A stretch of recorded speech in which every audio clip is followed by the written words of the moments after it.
Jose Camacho, friends of, thank you. Jose Camacho, friends of Smith Cove, Rock the Block. There is an agenda item 4B regarding approval of the minutes. Those minutes are inaccurate and they are also silencing. And this is an institutional problem I see often. For instance, one, the name of a community member, Joey Hayes, is misspelled. But even worse than that, various people, including those I know, including myself, came up here to comment, and they all give their affiliation, their community groups, the entity they belong to, all of them. Those are not indicated in the minutes. So this is a way of silencing community organizations that have come together, often to speak out against powerful, private commercial interests. We should not be erased in this way in the historical record. The sign-in list up front is frequently not there. It wasn't there on June 4th. The minutes I'm speaking about are about the June 4th series of hearings. So when we come in here, there's nothing to sign. You guys can't go back and write down our affiliations, the groups we represent, the groups we belong to. And these are all true grassroots organizations, not commercial cartels.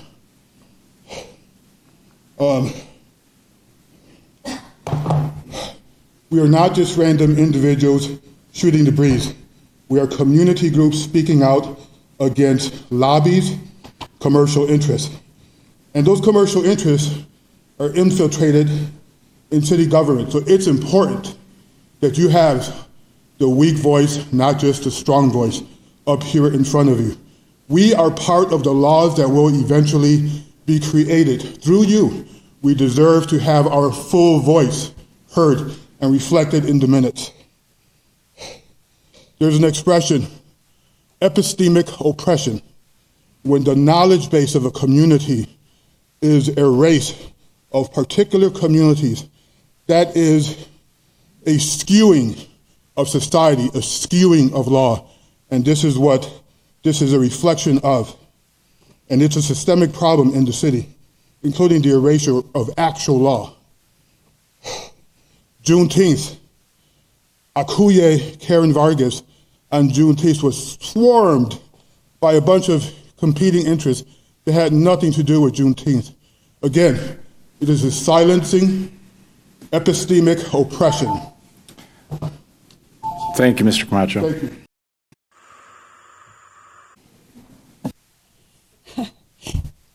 My name is Robin Weldon, and one of the items on the consent agenda, on the agenda packet, in the agenda packet, is the minutes from June 4th.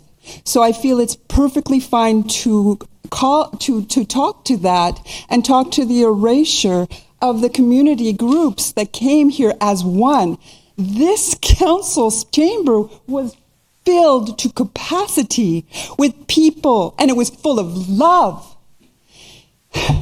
And the people are not even recognized on your list. I'm there. I click on my name and it goes to, it doesn't say what I said, it says what the agenda pack, that you adopted the invalid comp plan. But that's it. The ordinances, all of that to do with it. Nothing about what I said. Nothing that Marwan Cameron said. He's not recognized. Atuye Vargas is not recognized.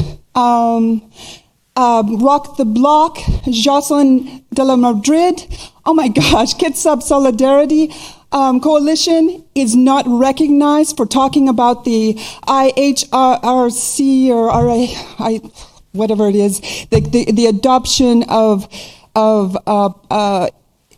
policies that broadly define anti-Semitism, to the point where she was reading a letter from a Palestinian mother that her children were told that they didn't belong in Lions Field. That's what that kind of adoption of policy does. It takes apart our community. It breaks apart our community. And last June 4th was a coming together of our community. I didn't see it, but Marwan Cameron also wrote just a comprehensive email to you, just outlining everything that should be done as a people-centered approach to housing and homelessness and the environment and the climate, which is not being done by this legislative body, which I'm very much aware you are a legislative body and that the mayor is an executive body. And a legislative body listens to their constituents. They listen but make informative choices based on that. Thank you.